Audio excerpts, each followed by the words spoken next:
cornerstone of our global mission. We join the international community in calling for an immediate ceasefire, withdrawal of Russian forces, and restoration of diplomatic efforts to resolve all conflict through dialogue. In the past decade, Rotary clubs in Ukraine, Russia, and nearby cities have transcended national differences and actively engaged in peace-building projects to promote goodwill and to marshal assistance for the victims of war and violence. Today, our thoughts are with our fellow Rotary members and others in Ukraine in coping in these tragic events. Rotary International will do everything in its power to bring aid, support, and peace to the regions. What I want to do now is just take a 5-second moment of silence for those who have lost their lives in this crisis.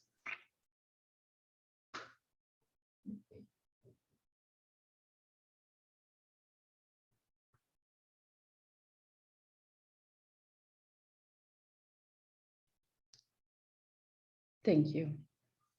I'll next introduce our 3 speakers and we'll get started. So Mr. Yuri Polivchuk, did I pronounce that right? Okay. Is a clinical and pastoral chaplain and works at Shady Grove Medical Center. He and his wife are from Ukraine. He showed several maps. So this is actually, he had spoken recently to the Gaithersburg Club, which is how I connected with him. But he's going to inform us of the history of the country when it was named in the year in 1187 to the current time.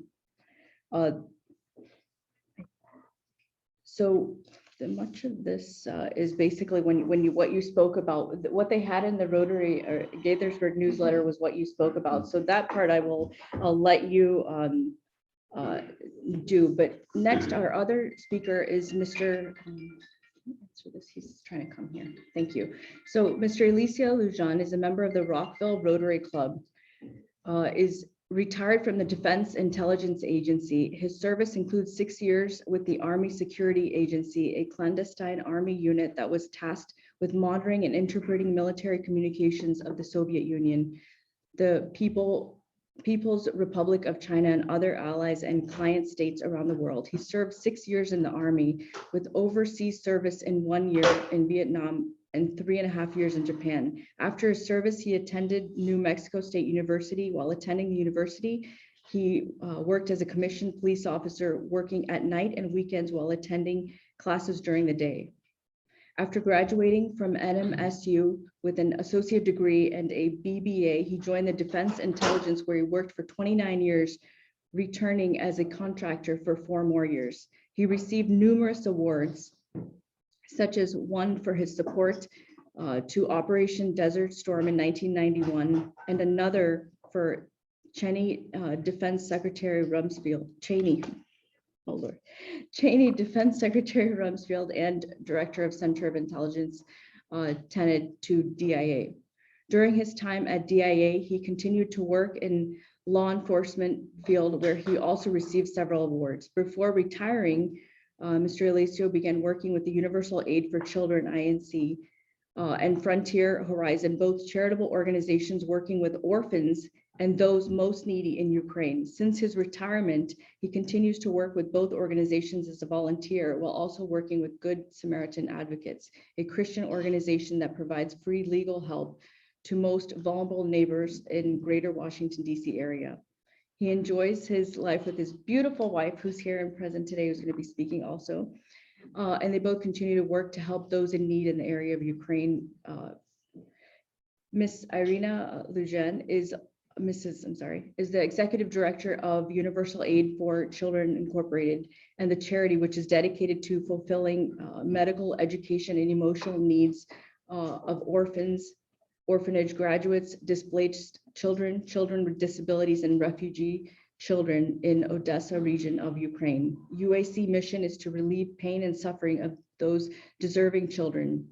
UAC ranked 2020 and 2021 top-rated great nonprofits. In 2017, it was given the Best Foreign Charity Angel of Goodness Award by the National Association of Philanthropists of Ukraine. I will let our speakers continue. Thank you so much for being present today. Mr. Polivchuk. Good morning, everyone. Thank you so much. I feel really, really glad to be here today with you and It's my really big pleasure and the honor. Even my heart today is really broken and struggle with all situation that we have right now in Ukraine. But I'm glad. I'm glad that I can make my efforts. Because all my people right now, they making the efforts. They making everything what they can back in Ukraine. Yes, I am Ukrainian. First of all, I am Ukrainian. I was Ukrainian, I am Ukrainian, and I will be Ukrainian for the rest of my life. And I spent my childhood in Ternopil. It's a beautiful city in the west part of Ukraine. And after my theological education in Ternopil, I went to Italy to continue my study. And I did my second degree in bioethics in Italy in Vatican University. After that, back to Ukraine again and get married with my beautiful wife Irina as well. And we came here to America. We are here in America 7 years. Right now, I am a chaplain. I am a chaplain in Shady Grove Medical Center, and also I am a palliative care chaplain in the hospital, and I am ethicist. I'm part of the ethical committee. But right now, it's not about me. Right now, it's about Ukraine. And to see all the situation, what's going on right now in Ukraine, I would like also to present a little bit of the history of Ukraine, because I found and I think it's very important to understand what's going on and how we came to this point, to see a little bit and know a little bit more about the history of Ukraine. And before I will start about the history, I would like to ask all of you, what is freedom means to you? What is freedom means to every one of us? Ukraine is a really beautiful city. We have, I can go through the different historical studies, and I can tell a lot about Ukraine. But the word of Ukraine we found in 1187 in Літопис, where it's о ньому потужив, Ukraine потужила многословно. We can found Ukraine in the maps, 1581, 1684 Italian maps. It's about the Cossack Ukraine, Cossack territory. But first of all, I would like to mention that Ukraine starts with Kyiv, our capital of Ukraine right now.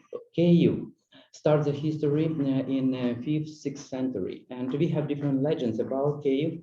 One of the legends when three brothers, Kyiv, and Horil, came to that territory and they started to build the small community. The small community became a village. This village became a city. The city became a beautiful country. This country has been named as Kievan Rus. And please don't associate Kievan Rus with Russia. It never has been associated. It's a mistake by some people who name this territory and who saying this is a Russia. No, didn't exist. Russia didn't exist any like a Russian territory or Russian country in that time. But Kiev exists in that time. And I would say about this period that I would mention about two very important people. It's Volodymyr the Great and Yaroslav the Wise. Volodymyr the Great, he was one of the very powerful person, and he led Kievan Rus in a very appropriate and very good way. That Kievan Rus was very famous, was very big and powerful country in that time. And he baptized Kievan Rus in 988. It was he took a Christian belief from Byzantine, and he baptized himself, and he baptized entire Kiev and entire Kievan Rus. Yaroslav the Wise, why I wanted to mention about him, because this person started to build the culture, Ukrainian Kievan Rus culture in that territory. And we have already the law. It was Ruskaya Pravda that we started to build the law. We started to build our cultural literature and all this stuff. And this is why I would like to mention about this, because I really found that every nationality, every country has a couple of components, and culture, language, territory, tradition, it's one of those components. And we build these components through years, through centuries. After Yaroslav Mudry, Yaroslav the wise of death, Kievan Rus started to devise a little bit because he left this territory for all his sons, and every son took some piece of the territory. And also in beginning of 13th century, middle of the 13th century, Mongols came to the territory and they started to invade the territory of Kievan Rus at that time. I would like to also mention that next period, it will be 13th and 14th century, when we have a couple of our places in Ukraine has been under the Lithuanian and Polish territory. Next period is very important. It tells a lot about Ukraine. It's a Cossack era. Cossack era starts from beginning of 16th century, and we can say that the Cossacks, who been Cossacks? Cossacks, it was people, men, women, especially men, who came together. They started to develop their community to protect the land. To protect the land from occupation, to protect the land, to build the city, to build the nationality. And we have Hetmanshina, we have all this that you can see during the, also I try to show on the maps how our territory changed historically. And it's okay, it's normal, because I think every territory of every country has been changed because of the different political and geographical and culture inventions that like it's happened in that time. During this era of Cossacks, I would like to mention about Bogdan Khmelnytsky. Bogdan Khmelnytsky, he developed really a beautiful country that it was very strong country. They beat Tatars in the time. They protect themselves. They had more than 1.5 million people. They had territorial law. They had a language. They have their own culture and tradition. After that, we see another not good part of the Ukrainian story. It's called ruin, when this territory has been divided as well on the river of Dnipro. The left bank of Ukraine remain under Muscovite control. We are talking about the end of the 17th century, and also the right bank of Ukraine after 1699. They continue to have some independence. It was the Zaporozhian Cossack, because it was in that time the Cossacks built the Zaporizhzhia siege. Zaporozhian siege. They located on the Dnipro, river of the Dnipro, that is very important to our also territory, and it was united and surrounded with Kyiv as a center as well. I wouldn't go too much on this. I wouldn't stop too much on this time of the history until that mentioned that that time it's end of the 16th century, 17th century. Ukraine has been under different countries who was surrounding Ukraine. And it was Poland, Austro-Hungary, it was Russia, or like Moscovita from the east part, and also it was Osman from the south. And I would mention, if we are talking about latest period of the history, it's the 18th, 19th century. It was the period of Renaissance of Ukrainian culture. In that time, most of the territory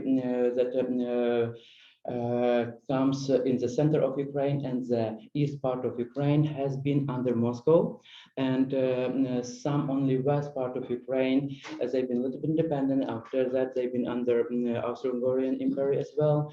But this period of the time, Renaissance, I'm calling Renaissance because we started to rebuild our culture. We started to rebuild our language, and in the east left side of the country, that we found that our literature, our iconography, our history started to rebuild. We see a lot of many very famous people like Mykola Kostomarov, Taras Shevchenko, Panteleimon Polish. We had first publication from Ivan Kotlяревский, Aeneida in 1798. From the right bank, they hasn't been so much under the pressure as being in under the Austro-Hungary that territory. They had more freedom to develop their culture and to remain in culture. But also we can see from the history most of the time that the territory intelligence came from the church. It was a lot of priests who've been reading Ukrainian books and who've been developing all this culture stuff. Next period I would like to mention, and I would like to go to the 20th century, when I would like to mention in 1917, we definitely in the first year of the First World War that we tried to rebuild our country. We did our Ukrainian National Republic, and this Ukrainian National Republic exists for 4 or 5 years, but it was destroyed by Soviet Union, and our territory became as a Ukrainian Soviet Social Republic. And like this republic, it has been until 1991. But during this period that we try to rebuild our country, I would like to mention about some stuff that happened with Ukraine from the side of Russia, from the side of Soviet Union. They have tried to Russificate our country. What does this mean? They try to destroy language again. Everything what is we can tell that is this is it's how we recognize a country. They try to destroy our language, they try to destroy our culture, they try to destroy our history, they try to destroy our mentality and also our religion. And I would like to mention to you 1932, 1933, it was Holodomor. Holodomor took lives, a lot of lives from Ukrainian people, from different historical points. I would say in that period of the time, from 7 million to 11 million people died because they didn't have what to eat. Because Russian soldiers came and took everything what they can eat, and we can see that most of the territory, it's east part of Ukraine and center part of Ukraine, where in some regions they lost more than 25% of population. Can you believe that in that time?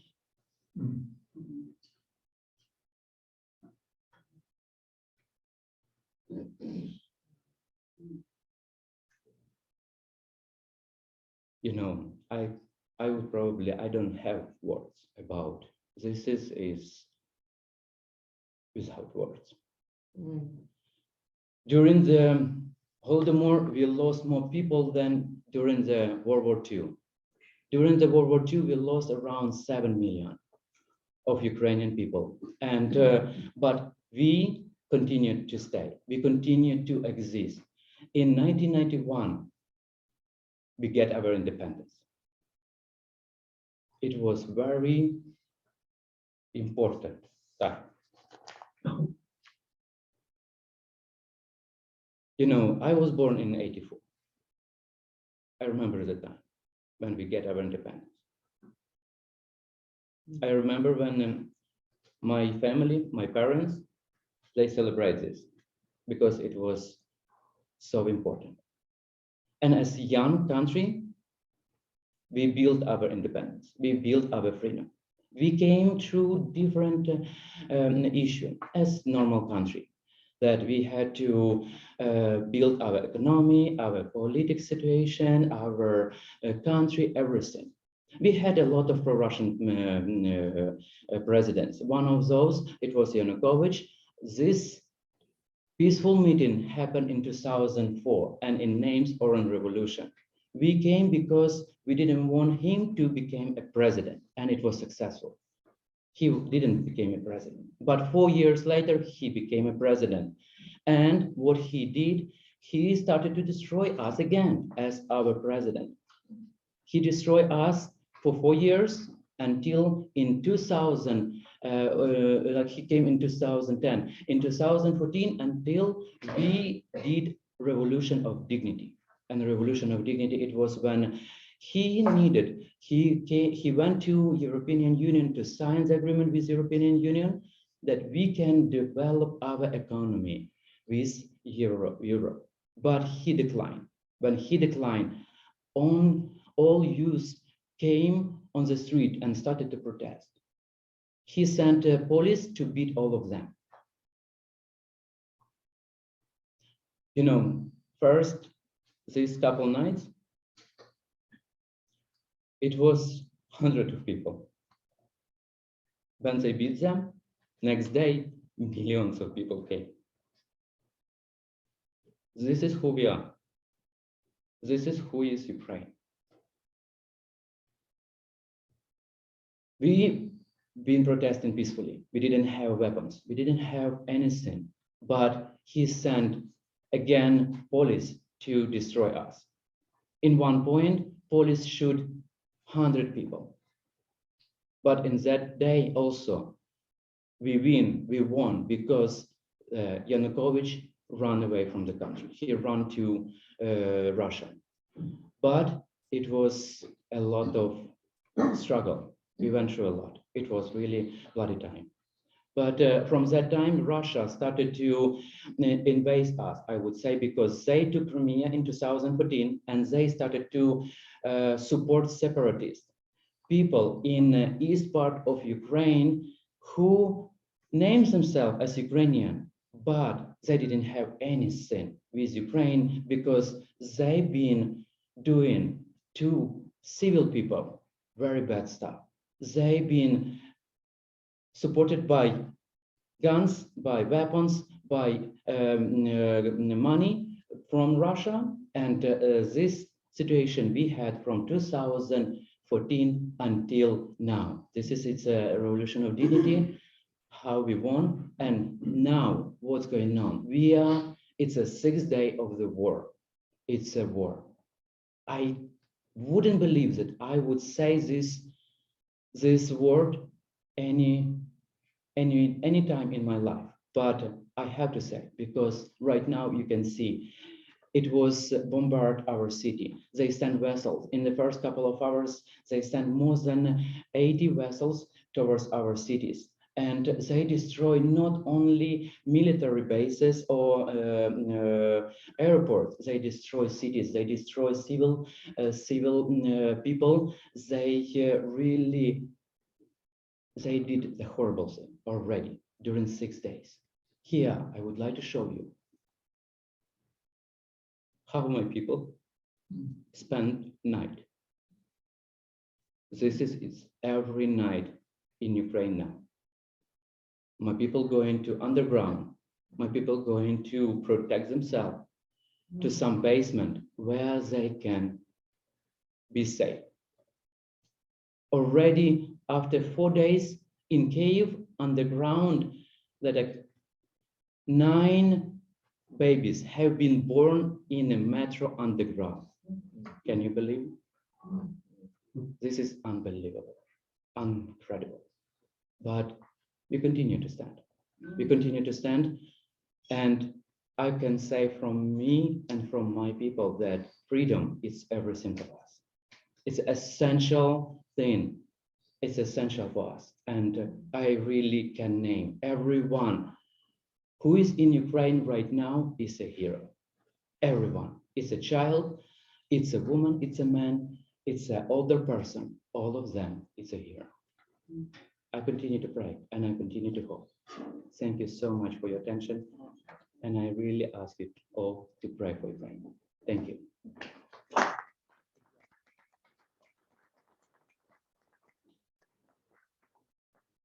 Thank you so much for that. While we are adding on the next speaker's slides, I would like to introduce Dr. Coots, who's also on the call. Dr. Coots, would you like to say a word? Yeah, good morning, everyone. Thank you very much for the invitation. This is really great. In 2015, I was with a team from U.S. Army Europe that went into Ukraine following the Donbass fighting and set up a program called Operation Agapetus, named after Saint Agapetus of the Kievan Caves, who was a patron saint of doctors. And from that, we created training programs and for the Ukrainian military for combat casualty care and evacuation. And as I've always said, you know, my God, I hope they really took the training, because they're putting that training to the test right now. So God bless everyone, and God bless Ukraine. Thank you.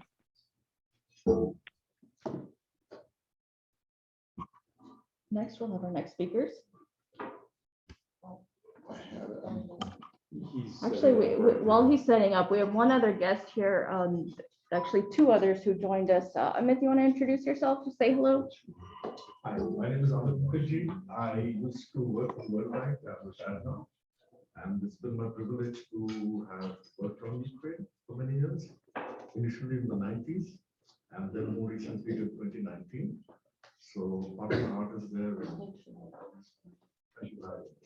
Thank you. Welcome. Welcome. Thank you. Mr. Paridosh, I don't know where. Did he just step out? He was sitting right next to you. He must have, okay. Actually, something I wanted to share real quick. I had a friend that lived in the Ukraine for 20 years.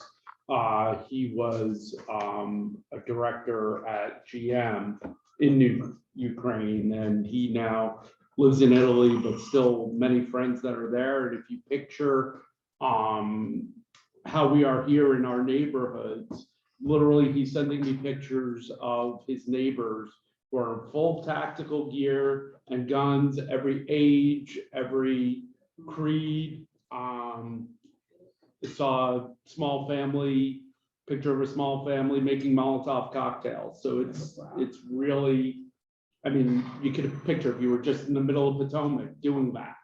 That's what's happening there. I'd like to make a special request to have our meeting be able to be extended by 10 minutes, only because we got started late, and I'll take the blame on that. But out of respect for the speakers, I'd like to request that. Thank you.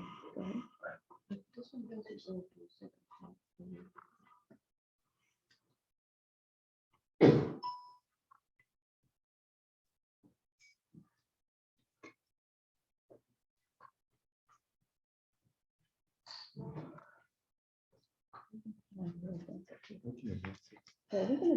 Thank you very much for having us here, representatives of Universal Aid for Children. My heart goes to Ukraine, as I was born there, and I lived in Odessa for many years. I joined Universal Aid for Children as a director of scholarship students program in 1998. We visited orphanages, spoke with the orphans before they graduated, before they were kicked out of the orphanages, and asked them, thank you, what they want to do in future, how we can help them, what their dream profession is. And our founder of the organization in those times, I was in Ukraine, but she worked here in the United States, and she connected every child with somebody here from the United States or other countries who would become mentors, sponsors, and was leading them through the years of education. Our team in Ukraine was like a family to these students who never had a family, and they could rely on medical help, on help with housing, legal aid, and so on. In 2005, I heard these legends about a wonderful man who hosts the students for hosting programs for summer, providing guardians with all the necessary things. And I was amazed, wow, such wonderful people exist in this world. And later I met Alicia Lujan, and I really saw that everything that I heard about him was true. We fell in love, got married, and in 2009, I moved over here to the United States, but I continued my work with Universal Aid for Children, first as a liaison translator, and later was appointed executive director.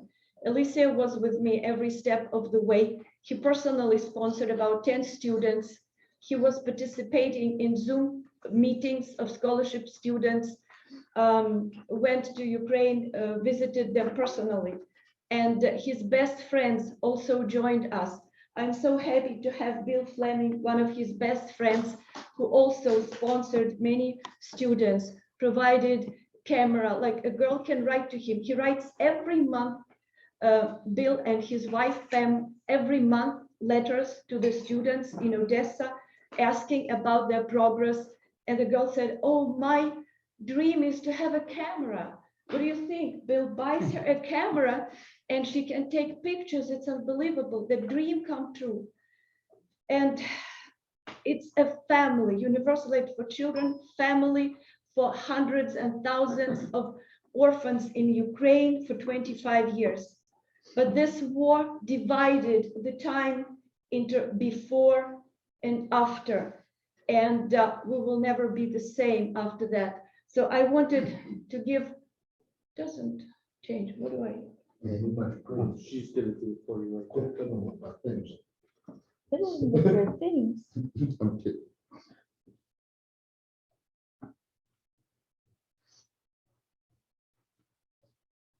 So this is Odessa, the sunrise in Odessa. When I always go, every year I went as a representative of Universal Aid for Children to Odessa. I usually, before the sunrise, I go to Potomac staircase and see the sun coming out of the sea. A lot of people of Odessa gather there, and there's a tradition to make a wish. What do you wish for? Well, of course, we all made a wish for the peaceful, prosperous, democratic Ukraine. This is like I caught a moment when the sun was rising. Clara Pascal is the founder of the organization. She adopted a boy when there was a moratorium for foreign adoption. He was 2 months old. And then she created this organization as a foster family, as a actually real family for hundreds of orphans in Ukraine. On the picture on top, this is Clara in a green dress, and I'm in a pink t-shirt. We're meeting with students, asking them, what do you want in life? Tell us, we will help your dream come true. And this is what we were doing. We were awarded the Amber Angel of Peace by Ukrainian Philanthropic Association as the best foreign charity. We are great nonprofit 2020-2021. Had been making all these meetings, taking care of newborn children, providing medicine. This is Charles Kropker. I hope that he will be able, if you invite him to come over from Florida and tell about his experience of working with children and maintaining these personal relations. This is the family of 7 children who almost fell apart, but URC started helping, providing food. This is the eldest boy who started cooking for the family. That's the little one. And with this little help from Universal Aid for Children, she became a star. Now she took the first place in Ukrainian festival Talents. Ukraine has talent. She's the best. The boys also from dysfunctional families, orphans, become champions at football and are so happy. We send them clothes to families that never were able to buy new clothes for their children. And of course, the gift from Mike McGuire, who is also a sponsor, the first in their life visit to McDonald's. It was wow. When epidemic started, we're making the masks because they were not available. Rotary gave us the a little grant for sewing. Also, we received help to provide medicine to refugees from Donbass. The war is going on for 8 years. For 8 years, we had been helping these refugees who lost everything and were running for their lives only with their cat and nothing else. Many children terminally ill, in wheelchairs. It's a very, very hard for them. And now the whole Ukraine became a refugee camp. When I made presentations over the past 8 years, I was always telling my audience, please, please help us. We are holding there. We want to stop Russian aggression. If Ukraine falls, all the people, all the refugees will go to Europe and finally to the United States. We don't want this to happen. Please help us maintain peace. This is a woman from a refugee camp, handicapped woman with her son. And the son is now the scholarship student, very talented. The other one, handicapped. This is a blind completely. Our coordinator on the right with two visually impaired Universal Aid for Children students. This is your student, right, Bill? Yeah, this is Julia. Everything is fine with her. Just received yesterday, like she's in Odessa. Our graduates come back to work with orphans. Wonderful example. Alia Gnatyuk, talented artist, the first who received diploma, higher education in arts. So she is giving art classes to the orphans like she was before. And the second from the left is her daughter, Regina, who is volunteering, giving English lessons to the orphans, to the students. This girl also scholarship student. These are their works. So these are meetings we met every month, gave out their scholarship. This is Ekaterina. I think Bill will tell you more about her with the daughter of another scholarship student. In the meetings, we always told them, just keep your Ukrainian identity. Don't give up. These are our students who we support, who decided to go to the military. Please, please send them your best wishes to hold on. One is under military ship by England. He didn't graduate yet, but he will be a commander of a battleship, also sponsored by us. They were preparing. And finally, that's Julia, our scholarship student. She's special need girl with cerebral palsy, very talented photographer. She is co-sponsored by Bill's wife, Pam. This talented girl managed to enter the most prestigious Kiev Academy. She's a photographer. Of course, she needed a lot of support, a lot of assistance and help, which we provided. Here she is with the glasses that she's so proud of. She needed special prescription, expensive glasses. And she wrote to her friends in the United States, look, they are transparent. When the sun goes up, they become sunglasses. It's a miracle. She was so naive, so thankful, and so happy to have them. And the last picture, our volunteer, member of our volunteer, Andrew, is now in the outskirts of Odessa. He's cooking. He posted on the Facebook, I'm preparing a little bit of salad for Russian tourists. You know, Ukrainians have a very good sense of humor. And I just read yesterday the advertisement on a Ukrainian site. This is a promotion from Russian tourists to see Kiev and to die, and cocktail is free. So they are making the cocktails. I saw yesterday the video. I did not know from what city it is.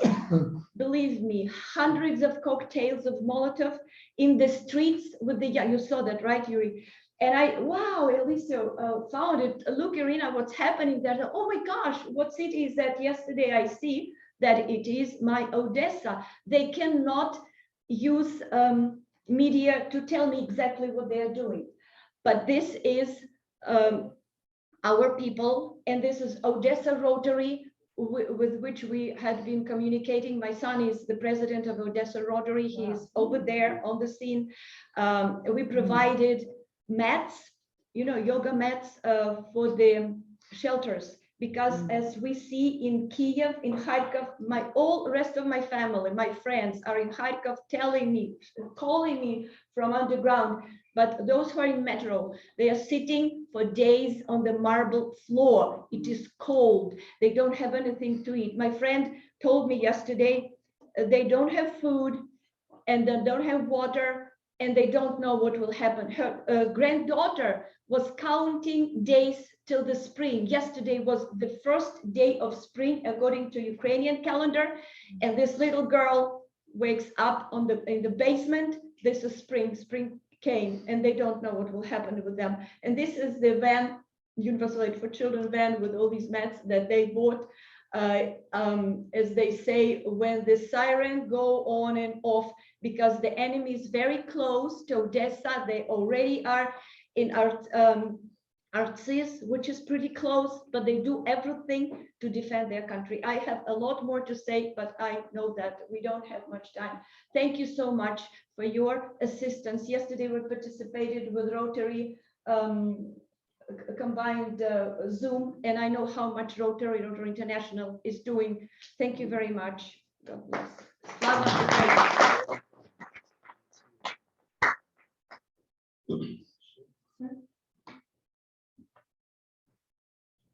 Sir? Yes. I'm going to stand. I'm used to briefing standing up from my days at DIA. Break that. 21 years ago, when I was still at DIA, we hosted a young lady, a 10-year-old child. At that time, her name was Fiatuchka. She's now 31 years old, and she came over here, couldn't speak a word of English. She's now graduated from University of Maryland, Baltimore campus. She's in her own apartment in Bethesda and has a very responsible job. My wife, Pam, and I, since that time, have worked with UAC and have sponsored a total of 5 children from Irena's program. Very rewarding. Since the war started over there, we've gotten one child out that has fortunately had both a visa and a passport. Another child, you saw a picture of her, Katya, is one of the children we've sponsored, and she right now is in Dubai, UAE, and I'm working very hard to get her to the United States. She's got a passport, and we're working on her visa to the United States. Doesn't speak a word of English. Fortunately, my Ukrainian daughter has been on the phone with her, Zooming with her every day. So we stay in touch. So say your prayers that we can get her over here this month. That's what we're working on. And please consider supporting UAC. It's very rewarding. Thank you very much. And I'll take any questions after Alicio probably wants to say a few words. My presentation is a little different. The doctor gave the history, she gave what UAC is doing, he backed it up. There's a lot more that all of us could have said that they're not doing their time. But I have a different perspective of what's wrong with the West. And I'm going to add a little bit because of time. The problem with the West, from the top to the people, is that we don't try to understand. We don't push back the propaganda. We're willing to accept the Russian propaganda without questioning it, and we repeat it from the president down to the people, through the media, educators, writers, entertainers. They don't say that's wrong. I'll give you some example. When Putin talks about Crimea being part of Russia, as you heard the doctor, this has not always been so. Okay. Now, not repeating what he said, I'll just skip to what I want to say. He mentioned Crimea was given back by Khrushchev. Of course, it was part of, it was always been attached to the landmass of Ukrainian tradition has been. It's never been attached to the landmass of Russia. Like he said, the Mongols, the Huns, the Romans, also took the Ottoman Empire have owned Crimea. It's not old Russian. Kiev existed years before Moscow existed. When Kiev existed, Moscow was a forest. So when you talk about Crimea, let's go back to when Khrushchev gave it to Ukraine. So he returned it to Ukraine. And a lot of people now Russians say, well, he was drunk. But I don't care if he was drunk or sober, he did it. And all subsequent dictators did not reverse the decision. So they affirmed that it was part of Ukraine. When Gorbachev dissolved the Soviet Union, or should I say Reagan, he did not ask for it back. So Gorbachev affirmed that it was part of Ukraine. Then after Ukraine became independent, the Russians rented the naval bases. You don't rent what you own. And then 2009 or so, I got the date wrong, Putin extended the lease and signed the lease. Therefore, he affirmed also that it was not Russian. And so we don't push back. We don't say, we don't go to the United Nations with our media, doesn't say things like this and say, this is why it's wrong. They just repeat what he's saying there. I'm like, well, why is he saying that? Oh, so, you know, even in schools and when we're teaching, we don't push back, you know. So that's a problem with us. And it's a problem when we do that with China, with Ukraine, with North Korea, we did it in Germany. If we don't teach it in 1939, the Soviets and Hitler and Stalin formed a peace pact that ended up in the division of Poland. And most Americans don't know that. There's a very good movie called The Soviet Story that will tell you that. You'll see pictures of Soviet soldiers and Nazi soldiers guarding the new border between Poland. You'll see them partying in trains and restaurants. You know, it's shocking to see. And you see them marching in parades together, the Nazi soldiers and the Russian soldiers. And so we don't understand that they are not like us. They think different, even though they're both Western. Look, I learned this in Vietnam. When we were walking down the street, those Vietnamese that didn't like us would spit on us, throw things at us. One time they put gasoline on a motorcycle who were inside eating restaurants. If an Australian or a Korean walked down the street, that didn't happen. They moved out of the way because they think like the Vietnamese. They have an Oriental mind. When you working with people like that, you have to think like that and put that little box in your brain. This is where I'm going to be for them, but I'm still who I am here. And we allow this sort of thing to happen because we don't push back, we don't question, we just sort of affirm what they're doing by sort of repeating it as if it was true. We've become part of the propaganda machine. They don't have to try to push as much as propaganda as they're doing. And then we don't catch it in the Facebook. I find propaganda on Facebook all the time. I belong to several Ukrainian sites, and I've had strange people challenge me. So then I'm looking at the webpage and stuff that you're not Ukrainian, you're probably a KGB or FSB or you or GRU, and they disappear and they don't come back. And I took a course with the Israeli test on identifying propaganda. I made about like 95%. We people in the United States don't know how to do that. I have people that were in the armed security, intelligent people. We were supposed to be the cream of the crop, you know.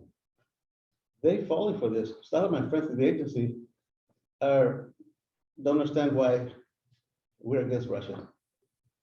You know, and so our problem is we help them. We can give aid and comfort without even knowing it to the enemy.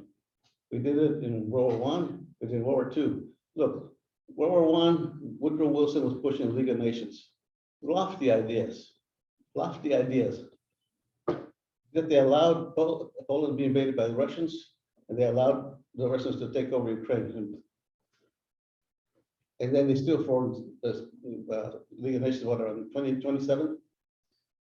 And then when the United Nations was being formed, Stalin insisted Ukraine be given a vote as if it was an independent nation. And what we gave to us, okay, you want to vote for Ukraine, you vote to a separate country. And yet here they are saying it's always part of Russia. Excuse me, what is wrong with that picture? You know, there's something wrong with the way we approach the world or we handle the world. Look, even after World War II, there was 200,000 Polish troops in England. Churchill did not let him march in the victory parade because he did not know how to defend Stalin. Are you kidding me? What is wrong with that picture? When the Polish pilots that defended England, they actually scored more kills against the Germans than the British pilots, returned to Poland hoping to rejoin the Polish Air Force and re-establish the country. Were thrown in jail because the communists thought they would bring ideas of freedom back. What's wrong with that picture? You know, see, we don't grasp what's happening or how serious it is. We have too much, we can coexist ideas. I mean, you know, lions and tigers and leopards are all cats, but they don't coexist. All right, there's just something about that.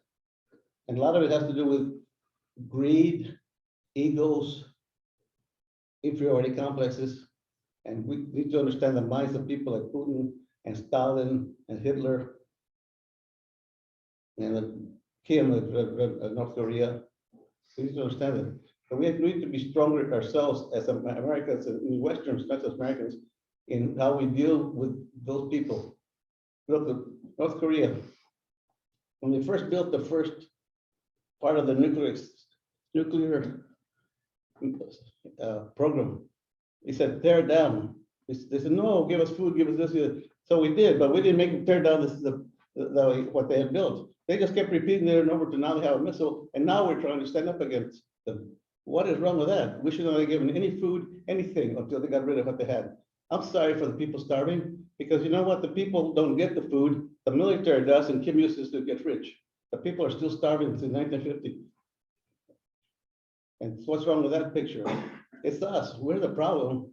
We don't know how to stand up for ourselves and how to push back and how to stop this stuff before it gets dangerous. We wait now, we're trying to stop Putin when he's invading Ukraine. We could have stopped him back in the 90s. We could have moved quicker to move Ukraine into the fold.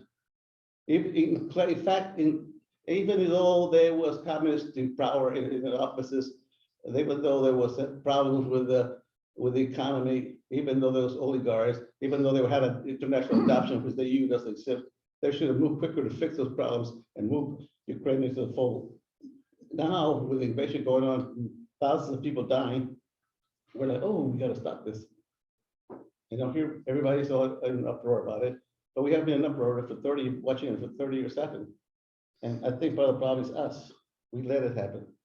We don't guard our own freedom. We don't guard our own values.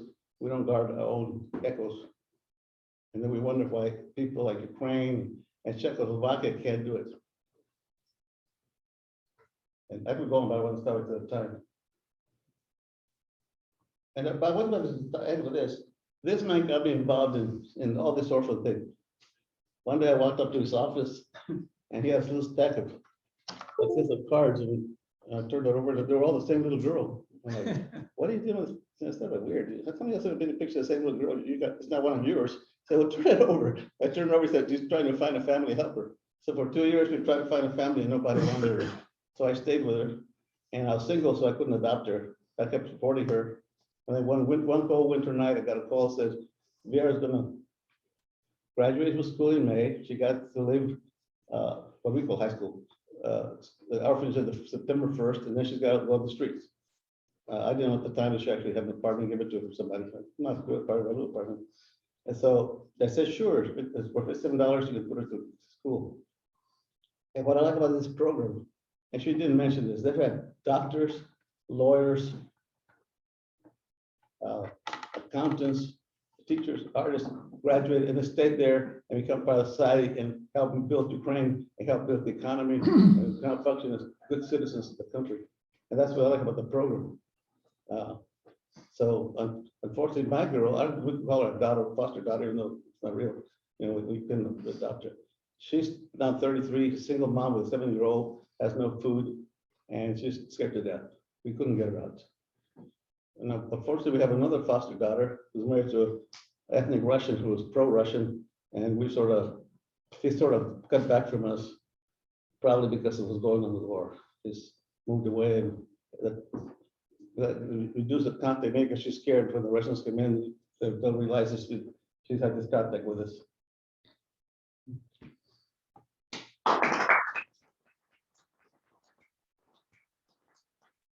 Basically, freedom is not free. No. And if you don't stand for something, you will fall for anything. Well, that's why I volunteered to go to Vietnam. When I was little, I was in uniform at one time or another, and my idea was to grow up and fight the communists wherever they were. Unfortunately, it fell apart, but I got to do it in Vietnam. And although I wasn't, Thank you. although I wasn't an infantryman, based on what we did, which I can't discuss, I did well.